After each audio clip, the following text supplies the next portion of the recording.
Berapa kali dalam hidupmu kamu menahan diri, tidak melakukan sesuatu yang ingin kamu lakukan, hanya karena takut akan pendapat orang lain? Berapa kali kamu mengorbankan kebahagiaanmu demi mengikuti standar yang tidak pernah kamu buat? Kita hidup di dunia yang penuh suara. Suara kritik, suara ekspektasi, suara yang berkata bahwa kamu tidak cukup baik, tidak cukup pintar, tidak cukup sukses. Tapi, pernahkah kamu berhenti dan bertanya, apakah semua suara itu benar? Marcus Aurelius, seorang kaisar sekaligus filsuf stoik, pernah berkata, "Dulu saya sering khawatir tentang apa yang orang lain pikirkan tentang saya, sampai saya sadar bahwa mereka jarang sekali memikirkan saya. Ya, orang-orang terlalu sibuk dengan hidup mereka sendiri. Mereka mungkin berbicara tentangmu sebentar, lalu melanjutkan hidup mereka. Tapi kamu yang membiarkan kata-kata mereka tinggal dalam pikiranmu, menyandera kebahagiaanmu, membatasi potensimu." Epictetus, seorang filsuf stoik lainnya, mengajarkan bahwa hal-hal di luar kendali kita, termasuk opini orang lain, tidak seharusnya mempengaruhi ketenangan batin kita. Satu-satunya hal yang benar-benar bisa kita kendalikan adalah cara kita merespons. Manusia adalah makhluk sosial. Secara naluriah, kita ingin diterima dalam kelompok, dihargai, dan dianggap berharga. Ini adalah bagian dari evolusi kita. Di masa lalu, diterima oleh komunitas berarti bertahan hidup. Rasa takut akan penolakan tertanam dalam DNA kita, karena di masa purba, diusir dari kelompok bisa berarti kematian. Namun di era modern, kebutuhan akan validasi seringkali berubah menjadi ketergantungan yang tidak sehat. Kita mulai mengukur kebahagiaan dan kesuksesan berdasarkan apa yang orang lain pikirkan tentang kita, bukan berdasarkan standar yang kita tetapkan sendiri. Sejak kecil kita menerima ekspektasi dari lingkungan sekitar. Orang tua mungkin berharap kita memiliki karir tertentu, teman-teman mungkin menilai gaya hidup kita, dan media sosial menciptakan standar kesempurnaan yang sulit dicapai. Kita terjebak dalam siklus membandingkan diri dengan orang lain, takut mengambil keputusan yang berbeda karena takut dianggap aneh atau gagal. Media sosial memperburuk kondisi ini. Dengan satu klik, kita dapat melihat kehidupan orang lain yang tampak sempurna, tanpa mengetahui perjuangan yang mereka hadapi di balik layar. Jumlah like dan komentar menjadi tolok ukur nilai diri, padahal kebahagiaan sejati tidak bisa diukur dengan angka di layar. Tidak semua kritik buruk. Kritik yang membangun dapat membantu kita berkembang, memperbaiki kesalahan, dan menjadi lebih baik. Namun kritik yang merusak seringkali berasal dari orang yang tidak memahami situasi kita, atau bahkan dari mereka yang merasa iri dan ingin menjatuhkan kita. Belajar membedakan kedua jenis kritik ini adalah keterampilan penting. Kritik membangun biasanya datang dengan solusi dan niat baik, sementara kritik merusak hanya berisi ejekan atau hinaan tanpa alasan yang jelas. Jika kita dapat memisahkan mana masukan yang berguna dan mana yang hanya berusaha menjatuhkan, kita bisa lebih tenang menghadapi berbagai opini yang datang kepada kita. Sebelum kita masuk lebih dalam, jangan lupa untuk like, komen, dan subscribe agar kamu tidak ketinggalan konten inspiratif seperti ini. Sejak kecil, kita diajarkan untuk mencari validasi dari orang lain. Kita belajar bahwa pujian adalah tanda keberhasilan, sementara kritik adalah tanda kegagalan. Kita tumbuh dalam lingkungan yang seringkali mengukur nilai diri kita berdasarkan bagaimana orang lain melihat kita. Tapi apakah benar kebahagiaan kita harus bergantung pada apa yang orang lain pikirkan? Faktanya, hidup dalam bayang-bayang opini orang lain justru menciptakan tekanan yang luar biasa. Kita takut melakukan kesalahan, takut terlihat lemah, takut mengecewakan orang lain. Ketakutan ini membentuk pola pikir yang menghambat pertumbuhan dan kebebasan kita. Bayangkan seorang seniman yang ragu untuk mempublikasikan karyanya karena takut dikritik, atau seorang pengusaha yang mengabaikan idenya karena teman-temannya menganggapnya tidak realistis. Berapa banyak inovasi, impian, dan kebahagiaan yang hilang hanya karena ketakutan akan opini orang lain? Dalam dunia digital saat ini, tekanan sosial semakin kuat. Media sosial menjadi tempat di mana setiap tindakan kita bisa dianalisis, dikomentari, dan dihakimi. Kita merasa harus selalu tampil sempurna, selalu diterima, selalu disukai. Tetapi apakah ini kehidupan yang kita inginkan? Menurut Stoikisme, kebebasan sejati datang ketika kita tidak lagi menjadi budak opini orang lain. Kebahagiaan tidak bergantung pada bagaimana dunia melihat kita, tetapi pada bagaimana kita melihat diri kita sendiri. Untuk membebaskan diri dari belenggu opini orang lain, kita bisa menerapkan beberapa prinsip utama dalam Stoikisme. Filsuf Stoik seperti Epictetus, Marcus Aurelius, dan Seneca telah mengajarkan cara menghadapi kritik dan ekspektasi sosial dengan ketenangan dan kebijaksanaan. Amor fati, menerima dan mencintai takdir. Amor fati berarti menerima segala sesuatu yang terjadi dalam hidup kita, baik atau buruk, sebagai bagian dari perjalanan yang harus kita jalani. Jika seseorang mengkritik atau meremehkan kita tidak perlu menghindar atau marah. Sebaliknya, kita harus menerima itu sebagai bagian dari kehidupan dan belajar darinya. Dichotomy of control, fokus pada apa yang bisa kita kendalikan. Salah satu konsep paling fundamental dalam Stoikisme adalah pemahaman bahwa ada hal-hal yang berada dalam kendali kita dan ada hal-hal yang tidak. Opini orang lain tentang kita termasuk dalam kategori yang tidak bisa kita kendalikan. Yang bisa kita kendalikan adalah bagaimana kita meresponsnya. Jika kita menyadari ini, kita tidak akan terlalu khawatir dengan apa yang orang lain pikirkan. Latihan berpikir stoik menguji rasionalitas ketakutan. Kita setiap kali kita merasa takut akan opini orang lain, tanyakan pada diri sendiri.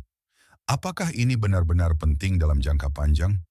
Apakah ini akan memengaruhi kebahagiaan dan kesejahteraan saya secara signifikan? Apakah orang yang memberikan opini ini benar-benar memiliki pemahaman yang cukup tentang hidup saya? Dengan melatih cara berpikir ini, kita bisa mulai membebaskan diri dari ketakutan yang tidak perlu. Mengendalikan reaksi, bukan emosi orang lain. Kita tidak bisa mengontrol bagaimana orang lain menilai kita, tetapi kita bisa mengontrol bagaimana kita bereaksi terhadap penilaian mereka. Jika seseorang memberi kritik yang tidak adil, kita tidak perlu langsung tersinggung atau membela diri secara berlebihan. Sebaliknya, kita bisa merespons dengan tenang dan bijak. Memento mori, kesadaran akan keterbatasan waktu filsuf Stoik sering mengingatkan kita untuk selalu menyadari bahwa waktu kita di dunia ini terbatas. Jika kita terus hidup dengan rasa takut akan pendapat orang lain, kita akan menyia-nyiakan kesempatan untuk menjalani hidup yang bermakna. Dengan menyadari bahwa hidup ini singkat, kita akan lebih fokus pada apa yang benar-benar penting bagi kita, bukan apa yang diharapkan oleh orang lain. Dengan menerapkan prinsip-prinsip ini dalam kehidupan sehari-hari, kita bisa membangun ketahanan mental dan kebebasan sejati dari pengaruh opini eksternal. Jika kita terus hidup dalam ketakutan akan pendapat orang lain, kita akan mengalami banyak dampak negatif yang merugikan. Berikut beberapa konsekuensi utama. 1. Kehilangan identitas diri saat kita lebih sering mendengarkan apa yang orang lain inginkan daripada mendengarkan diri sendiri, kita kehilangan jati diri kita. Kita mulai melakukan hal-hal bukan karena kita menginginkannya, tetapi karena kita ingin diterima oleh orang lain. 2. Stres dan kecemasan berlebihan. Terlalu memikirkan bagaimana orang lain melihat kita bisa menyebabkan stres yang luar biasa. Kita menjadi takut melakukan kesalahan, takut dikritik, dan akhirnya merasa cemas setiap kali ingin mengambil keputusan. 3. Penghambat kreativitas dan pertumbuhan. Ketika kita selalu mencari validasi dari orang lain, kita cenderung menghindari mengambil risiko atau mencoba sesuatu yang baru. Padahal inovasi dan pertumbuhan seringkali datang dari keberanian untuk melawan arus dan menghadapi kritik. 4. Rasa tidak pernah cukup berusaha memenuhi ekspektasi orang lain akan membuat kita selalu merasa kurang. Tidak peduli seberapa banyak yang telah kita capai, akan selalu ada orang yang mengkritik atau menganggap kita belum cukup baik. Ketergantungan pada persetujuan orang lain. Jika kita terlalu bergantung pada persetujuan orang lain, kita akan sulit mengambil keputusan sendiri. Kita akan selalu ragu-ragu, takut melakukan kesalahan, dan pada akhirnya kehilangan kendali atas hidup kita sendiri.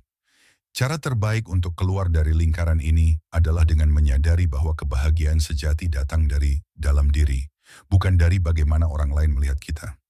Jika kamu menyukai pembahasan ini, dukung channel ini dengan like, komentar, dan subscribe agar kita bisa terus berbagi wawasan stoik yang bermanfaat.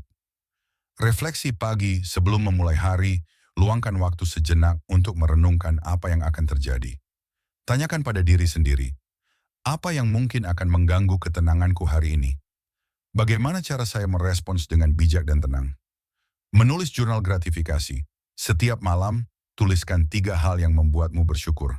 Dengan membiasakan diri untuk melihat sisi positif kehidupan, kamu akan lebih tahan terhadap kritik dan ekspektasi orang lain. Berlatih menghadapi kritik dengan kepala dingin. Jika seseorang mengkritikmu, tarik napas dalam, dengarkan dengan tenang, dan tanyakan, apakah kritik ini benar? Jika ya, perbaiki. Jika tidak, biarkan berlalu. Meditasi stoik. Meditasi stoik melibatkan membayangkan skenario terburuk yang mungkin terjadi dalam hidupmu dan bagaimana kamu bisa menghadapinya dengan tenang. Latihan ini membantumu menerima ketidakpastian dan mengurangi ketakutan terhadap opini orang lain. Mengendalikan reaksi emosi. Setiap kali kamu merasa terganggu oleh pendapat orang lain, tanyakan pada dirimu, apakah ini benar-benar penting? Apakah ini mempengaruhi tujuan hidupku? Dengan mempertanyakan respons emosionalmu, kamu dapat mengontrol reaksimu lebih baik. Sebelum kita menyelami kisah inspiratif dari tokoh-tokoh hebat, pastikan kamu sudah like, komen, dan subscribe agar tidak ketinggalan video terbaru kami. Steve Jobs, pendiri Apple ini sering dikritik karena pendekatannya yang berbeda dalam menjalankan bisnis. Namun, dia tetap teguh pada visinya. Jika dia mendengarkan kritik tanpa keyakinan, dunia mungkin tidak akan mengenal iPhone atau MacBook. Oprah Winfrey, sebagai seorang wanita kulit hitam dalam industri yang didominasi laki-laki, Oprah mengalami banyak penolakan di awal karirnya. Namun, dia memilih untuk tetap berpegang pada prinsipnya, membangun acara talk show yang menginspirasi jutaan orang di seluruh dunia. Elon Musk dari Tesla hingga SpaceX, Elon Musk berulang kali dianggap gila dan tidak realistis. Namun dia tidak membiarkan pendapat orang lain menghalangi visinya untuk masa depan transportasi dan eksplorasi luar angkasa. J.K. Rowling sebelum Harry Potter menjadi fenomena global, naskahnya ditolak oleh banyak penerbit. Jika dia menyerah hanya karena opini orang lain, dunia tidak akan pernah mengenal kisah tentang penyihir muda ini. Michael Jordan. Di awal karirnya, dia sempat dikeluarkan dari tim basket sekolah. Jika dia mendengarkan kritik dan menyerah, dia tidak akan menjadi salah satu atlet terbesar sepanjang masa. Vincent van Gogh sepanjang hidupnya, Van Gogh tidak pernah mendapatkan pengakuan atas karyanya dan sering dianggap gagal. Namun dia tetap melukis karena itu adalah panggilan hatinya. Kini, karyanya dianggap sebagai mahakarya dunia seni. Nikola Tesla, ilmuwan brilian ini sering dicap eksentrik dan banyak idenya dianggap tidak realistis pada masanya. Namun, dia tetap berpegang pada visinya dan kini kita menikmati berbagai teknologi yang lahir dari pemikirannya. Rosa Parks sebagai aktivis hak sipil, Rosa Parks menolak tunduk pada diskriminasi meskipun menghadapi tekanan sosial yang besar. Sikapnya menginspirasi perubahan besar dalam gerakan hak sipil di Amerika Serikat. Frida Kahlo melalui seni lukisnya, Frida mengekspresikan penderitaan dan kekuatannya tanpa takut pada kritik. Ia menolak standar kecantikan konvensional dan tetap setia pada jati dirinya. Albert Einstein. Dulu dianggap lamban dalam belajar, Einstein tetap teguh mengejar minatnya dalam fisika meskipun diremehkan. Akhirnya, dia menjadi salah satu ilmuwan paling berpengaruh dalam sejarah. Malala Yousafzai. Meskipun menghadapi ancaman terhadap hidupnya, Malala tetap memperjuangkan hak pendidikan bagi perempuan. Dia tidak membiarkan ketakutan atau pendapat negatif menghentikannya. Jay-Z awalnya ditolak oleh banyak label rekaman. Jay-Z tetap percaya pada bakatnya dan akhirnya membangun kerajaan musiknya sendiri, The Wright Brothers. Ketika Orville dan Wilbur Wright mencoba menciptakan pesawat, banyak orang menganggap mereka gila. Namun mereka tetap berusaha hingga akhirnya berhasil menciptakan penerbangan pertama di dunia. Serena Williams. Sebagai salah satu atlet tenis terbaik sepanjang masa, Serena sering mendapat kritik terkait gaya bermain dan kepribadiannya. namun dia tetap teguh dan fokus pada keahliannya. Keanu Reeves, meskipun sering mendapat cibiran karena gaya hidup sederhananya, Keanu tetap rendah hati dan menjalani hidup sesuai prinsipnya sendiri, tanpa tergoda oleh standar Hollywood. Hidup ini terlalu singkat untuk dihabiskan dengan menjadi bayangan dari ekspektasi orang lain. Jangan biarkan ketakutan akan opini mereka menahanmu dari menjadi dirimu yang sejati. Pada akhirnya, saat hidupmu mendekati garis akhir, yang akan kamu sesali bukanlah apa yang mereka pikirkan tentangmu, tapi apa yang tidak kamu lakukan hanya karena kamu takut. Sekarang, putuskan. Apakah kamu akan terus hidup dalam bayangan orang lain, atau mulai melangkah dengan keyakinan penuh pada dirimu sendiri? Jika kamu ingin terus berkembang dan menemukan wawasan baru untuk menjalani hidup dengan lebih bijak dan kuat, pastikan kamu subscribe sekarang. Jangan lewatkan setiap konten yang bisa mengubah cara pandangmu dan membantumu menjadi versi terbaik dari dirimu sendiri.